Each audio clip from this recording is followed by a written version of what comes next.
مسلمانوں کے گھروں کو توڑا گیا نہیں توڑا گیا؟ مسجد کے اوپر جھنڈا لگایا گیا نہیں لگایا گیا؟ مسجد کے سامنے آ کر بھجن گایا جا رہا ہے نہیں جا رہا ہے؟ اللہ رب العالمین کا نہیں روک سکتا؟ یہ مسلمان ہی تھے نا جو رومن امپائر کے گھٹنے ٹیک دیے، مسلمان ہی تھے جنگ بدر کے اندر جو کتنے تھے 313 کافر 1000 سے زائد، گھٹنے کس کے ٹک گئے؟ کافروں کے گھٹنے ٹک گئے۔ امریکہ جیسے پاورفل ملک کو گھٹنے ٹیکنے پر کس نے مجبور کیا ہے؟ مسلمانوں نے مجبور کیا ہے۔ ہر جگہ مسلمان مجبور کب کر رہے ہیں؟ جب ان کا تعلق اللہ رب العالمین سے مضبوط ہے۔ جب ہمارا تعلق اللہ رب العالمین سے کمزور ہو جائے گا، اللہ رب العالمین کے احکامات کی ہم دھجیاں اڑائیں گے، تو یقیناً ہم اسی کے لائق ہیں کہ ہمارے اوپر ظالم حکمرانوں کو مسلط کیا جائے۔ معذرت کے ساتھ کہہ رہا ہوں میں۔ شیخ عرفات کے بیانات کے لیے IKP شیخ عرفات کو سبسکرائب کریں اور بیل آئیکن کو دبانا نہ بھولیں۔ جزاکم اللہ۔ رمضان یہ مہینہ اہمیت و فضیلت والا ہے، یہ ہم سب جانتے تھے اور جانتے ہیں بھی، اور ہر کوئی جانتا ہے کہ رمضان یہ وہ مہینہ ہے جس میں اللہ رب العالمین کی برکتیں نازل ہوتی ہے۔ ہر کوئی مسلمان یہ جانتا ہے کہ رمضان یہ وہ مہینہ ہے جس میں اللہ رب العالمین کثرتوں سے دعاؤں کو قبول کرتا ہے۔ پھر بھی کیا وجہ ہے کہ آج ملک کے حالات ایسے ہیں کہ مسلمان ہر جگہ ذلیل و رسوا ہو رہے ہیں؟ کیا وجہ؟ کہ جب ایک مسلمان اللہ رب العالمین سے دور ہو جاتا ہے، اللہ رب العالمین کا جس طریقے سے حق ادا کرنا ہے حق ادا کرنا چھوڑ دیتا ہے اور ناپ تول میں کمی کرنے لگ جاتا ہے۔ ناپ تول میں کمی کرنا کسے کہتے ہیں؟ ابھی بات آئے گی انشاءاللہ آگے۔ جب ایک مسلمان ناپ تول میں کمی کرنے لگ جاتا ہے اور زکوٰۃ کو روک لیتا ہے، زکوٰۃ کو نہیں دیتا ہے، تو اللہ رب العالمین ظالم حکمرانوں کو ان کے اوپر مسلط کرتا ہے۔ یہ اللہ رب العالمین، اللہ کے رسول صلی اللہ علیہ وسلم کہہ رہے کہ جب ایک مسلمان زکوٰۃ ادا نہیں کرتا ہے، زکوٰۃ کو روک لیتا ہے اور دوسری چیز ناپ تول میں کمی کرتا ہے، تو اللہ رب العالمین کے غضب کو وہ للکار رہا ہے، کیونکہ اللہ کیا کہتا ہے؟ وَيْلٌ لِّلْمُطَفِّفِينَ، کہ ہلاکت ہے ان لوگوں کے لیے جو ناپ تول میں کمی کرتے ہیں۔ تو ناپ تول میں کمی کرنا ایک بڑی وجہ ہے کہ اللہ رب العالمین نے ہمارے اوپر ظالم حکمرانوں کو عائد کیا ہوا ہے۔ ہر کوئی جانتا ہے آج مسلمان کس طریقے سے ناپ تول میں کمی کر رہے ہیں۔ ہر کوئی نہیں ہوتا ہے، 5 انگلی برابر نہیں ہوتی ہے، اسی طریقے سے 5 انگلی برابر نہیں ہوتی نا، ہر مسلمان اس میں ملوث نہیں ہے، لیکن اکثریت ایسی ہے جو کاٹا مارتی ہے۔ اکثریت آپ نے دیکھا ہوگا، میں نے تو بہت زیادہ سنا ہے، ہمارے ساتھی وغیرہ بھی پڑھتے تھے نا ساتھ میں، تو وہ لوگ بتایا کرتے تھے جب کام ہوتا ہے، جب بھنگار وغیرہ کا کام کرتا ہے، مسلمان ہی کر رہا ہے، جب کام کرتا ہے تو اس میں کیا کرتا ہے؟ کاٹا مارتا ہے، اور کہتا ہے تھوڑا سا تو کاٹا مار رہے، کیا حرج ہے؟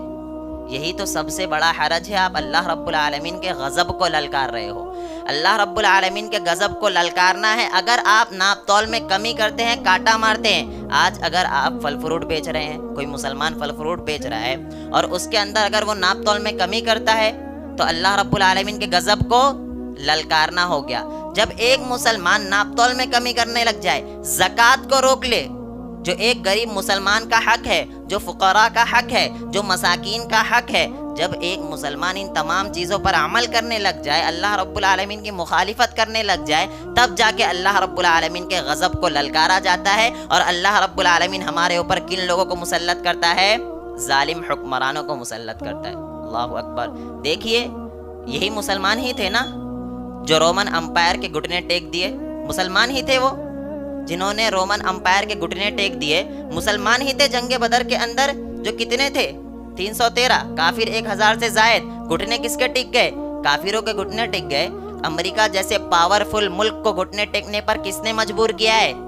مسلمانوں نے مجبور کیا ہے۔ ہر جگہ مسلمان مجبور کب کر رہے ہیں؟ جب ان کا تعلق اللہ رب العالمین سے مضبوط ہے۔ جب ہمارا تعلق اللہ رب العالمین سے کمزور ہو جائے گا، اللہ رب العالمین کے احکامات کی ہم دھجیاں اڑائیں گے، اللہ رب العالمین نے جو حکم دیا ہے ہمیں، ہم اس پر عمل نہیں کریں گے، تو یقیناً ہم اسی کے لائق ہے کہ ہمارے اوپر ظالم حکمرانوں کو مسلط کیا جائے۔ معذرت کے ساتھ کہہ رہا ہوں میں، اسی لائق ہے ہم۔ آج دیکھیے مسجدوں کو توڑا جا رہا ہے، مسجد کے اوپر جھنڈے کو لگایا جا رہا ہے، بھگوا جھنڈے کو، مسلمان کے گھروں کو توڑا جا رہا ہے، مسلمانوں کے گھروں کو توڑا گیا نہیں توڑا گیا؟ مسجد کے اوپر جھنڈا لگایا گیا نہیں لگایا گیا؟ مسجد کے سامنے آ کر بھجن بجایا جا رہا ہے نہیں جا رہا ہے؟ اللہ رب العالمین کا نہیں روک سکتا؟ اللہ رب العالمین کی مدد نہیں آ سکتی؟ لیکن اللہ رب العالمین کی مدد اس وقت تک نہیں آئے گی جب تک کہ ایک قوم اپنے آپ کو نہیں بدلے گی۔ اللہ رب العالمین کہتا ہے سورہ رعد کے اندر ان اللہ لا یغیر ما بقوم حتی یغیروا ما بانفسہم، کہ اللہ کہتا ہے اللہ رب العالمین اس قوم کی حالت کو نہیں بدلتا ہے، اس قوم کی مدد نہیں کرتا ہے جو قوم اپنی حالت کو خود نہیں بدلتی ہے۔ ہمیں خود اپنی حالت بدلنا ہوگا، ہمیں اللہ رب العالمین سے تعلق مضبوط کرنا ہوگا۔ سود کھوری کر رہے ہیں، ظالموں مظلوموں کی بد دعا لے رہے ہیں، لوگوں کے اوپر ظلم کر رہے ہیں، ناحق مال کھا رہے ہیں، ناپ تول میں کمی کر رہے ہیں، نمازوں کی پابندی نہیں کر رہے، اور ہم سوچ رہے اللہ رب العالمین کی مدد کیوں نہیں آ رہی؟ اللہ رب العالمین مدد کب کرتا ہے؟ جب ایک مسلمان کا تعلق اللہ رب العالمین سے بہت زیادہ گہرا ہو۔ صحابہ کرام کا تعلق اتنا زیادہ گہرا تھا کہ اللہ رب العالمین نے جنگ کے اندر فرشتوں کو بھیج دیا۔ اللہ اکبر! یہ ہے اللہ رب العالمین کی طاقت۔ آج دیکھیے جب مسلمانوں کا گھر توڑا جا رہا ہے کہ اللہ رب العالمین کی مدد نہیں آ سکتی ہے، سب سے بڑی وجہ ہے کہ ہم نے اللہ رب العالمین سے اپنا تعلق توڑ دیا ہے۔ اللہ رب العالمین سے تعلق توڑنے کا مطلب یہ نہیں ہے کہ ہم اللہ رب العالمین کا انکار کر رہے، نہیں، ہم اللہ کا انکار نہیں کر رہے، لیکن اللہ رب العالمین نے جو ہمارے اوپر حکم لگایا تھا، اللہ رب العالمین نے جو ہمارے اوپر قانون بنایا تھا، ہم نے اس قانون کی دھجیاں اڑا رہے ہیں۔ اللہ رب العالمین کی مخالفت کرنا یہی ہے کہ ہم اللہ رب العالمین کے قانون کی مخالفت کریں۔ ہم مسجد میں نماز پڑھنے کے لیے آ رہے ہیں، ہمارا جسم ادھر ہے، ہمارا دھیان کہیں اور ہے۔ اللہ رب العالمین کو ایسی عبادت سے کوئی مطلب نہیں ہے، لیکن چلو پھر بھی کوئی بات نہیں، مسجد تو آ رہا ہے بندہ، اس کو ہم منع نہیں کرتے، آؤ مسجد، انشاءاللہ اللہ رب العالمین دھیرے دھیرے آپ کو ہدایت دے گا اور آپ کا مسجد کی طرف دل لگے گا۔ تو ظالم حکمرانوں کی آنے کی سب سے بڑی وجہ یہ ہے کہ مسلمان اللہ رب العالمین سے دور ہو گئے ہیں۔ آج اللہ رب العالمین کا تقوی مسلمانوں کے دلوں کے اندر نہیں ہے۔ دیکھیے ہمارے جو بھی مسلکی اختلافات ہیں نا، جو بھی مسلکی اختلافات ہے اس کو اپنی حد تک رکھیے، بہت ضروری ہے مسلکی اختلافات۔ اللہ رب العالمین کے ساتھ اگر کوئی شرک کرتا ہے تو آپ کے لیے ضرور ہے کہ آپ اس کی مخالفت کریں، آپ اس کو بتائیں کہ اللہ رب العالمین کے ساتھ آپ شرک نہیں کر سکتے، اللہ ہر گناہ معاف کر سکتا ہے۔ ان اللہ لا یغفر ان یشرک بہ ویغفر ما دون ذلک لمن یشاء، اللہ ہر گناہ معاف کر سکتا ہے، لیکن اللہ یہ معاف نہیں کر سکتا کہ اللہ رب العالمین کے ساتھ شرک کیا جائے۔ یقیناً آپ ڈنکے کی چوٹ پر بولے جا کر انہیں سمجھائے پیار محبت سے کہ اللہ کے ساتھ آپ کسی کو بھی شریک نہ کرو۔ آپ بتاؤ، آپ ان کو سمجھاؤ کہ اللہ کے ساتھ شریک کرنا کتنا بڑا گناہ ہے۔ آپ یہ بتاؤ کہ بدعت و خرافات کتنے بڑے گناہ ہے۔ کل محدثۃ بدعہ وکل بدعۃ ضلالہ وکل ضلالۃ فی النار۔ آپ بتاؤ کہ ہر نئی چیز بدعت ہے، اور ہر بدعت کیا ہے؟ گمراہی ہے، اور ہر گمراہی کہاں لے کر جانے والی ہے؟ جہنم کی آگ میں لے کر جانے والی ہے۔ آپ کے لیے ضروری ہے کہ آپ سمجھائیں، لیکن ایک بات کہتا ہوں، ایسا مسئلہ کے اختلافات اپنے اندر مت پیدا کرو کہ کوئی اور آ کے اس کا فائدہ اٹھائے، کوئی اور آ کے اس کا فائدہ اٹھائے۔ آج سب سے زیادہ جو ظالم حکمران فائدہ اٹھا رہے ہیں اس کی بڑی وجہ ہے کہ مسلمانوں کے اندر اتحاد نہیں ہے، مسلمانوں کے اندر اتحاد ختم ہو گیا ہے۔ یہ اس کو گالی دے رہا ہے، یہ اس کو برا بھلا بول رہا ہے، وہ اس کو گالی دے رہا ہے، یہ اس کی ماں کو نعوذ باللہ ثم نعوذ باللہ، اتنی بری بری گالیاں دی جا رہی ہے، اور ہے کون؟ سارے کے سارے مسلمان ہیں۔ یہ ضروری آپ کے اوپر فرض ہے، آپ کے اوپر واجب ہے کہ اپنے مسلم بھائی کو مشرک ہے تو اس سے روکے، شرک سے، بدعت و خرافات میں ملوث ہے تو آپ اس کو سمجھائیں کہ کتنا بڑا جرم ہے۔ بدعت و خرافات میں ملوث ہونے کا مطلب یہ ہے کہ ہم اللہ رب العالمین کی بھیجی ہوئی شریعت کے اوپر مطمئن نہیں ہے۔ اللہ رب العالمین نے کیا کہا؟ الیوم اکملت لکم دینکم واتممت علیکم نعمتی ورضیت لکم الاسلام دینا۔ اللہ رب العالمین نے آج کے دن دین اسلام کو کیا کر دیا ہے؟ مکمل کر دیا ہے۔ اب نہ کوئی چیز آپ اس کے اندر ڈال سکتے ہو اور نہ کوئی چیز نکال سکتے ہو۔ اگر کوئی بندہ دین کے نام پر بدعت کو نہیں ایجاد کرتا ہے، گویا کہ وہ اللہ رب العالمین کا انکار کر رہا ہے، کیونکہ اللہ کہتا ہے نا الیوم اکملت لکم دینکم۔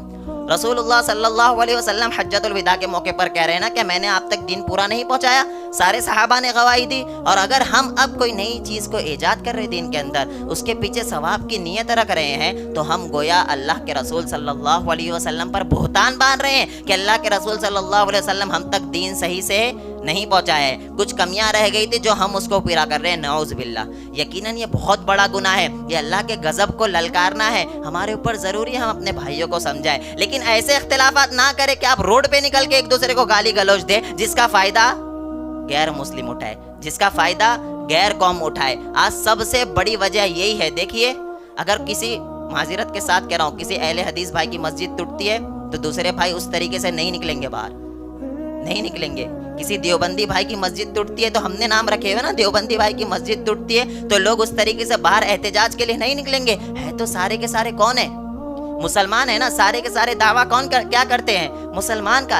اتنا زیادہ فرقہ واریت میں نہ بٹو کہ کوئی غیر آ کے آپ کا فائدہ اٹھائے. آج بہت بڑی وجہ یہی ہے، مسلمانوں کے اندر اتحاد کم ہو گیا ہے. وہ مسلمان متحد تھے، آج دنیا کے اندر حکومت کر رہے تھے. ایک وقت کا جب مسلمانوں کی حکومت تھی دنیا کے اندر.